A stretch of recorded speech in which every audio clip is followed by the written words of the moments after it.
irreecha hora arsadee 2023 magaalaa Bishooftuu baga geessan uummata Oromoo hunda.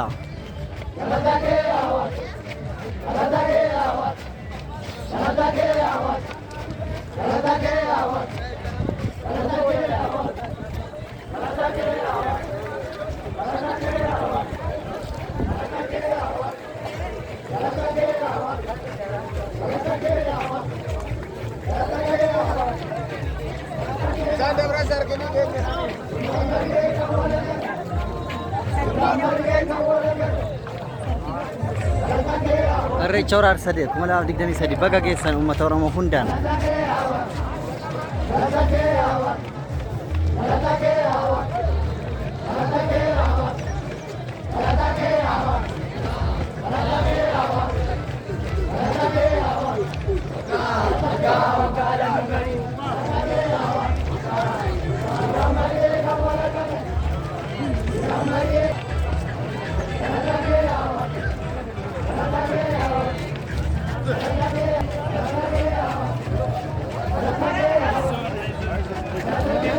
Baga geessan Badr Bidamissa baik Rezdanti Waldaa Maccaaftuu lama Badr Bidamissa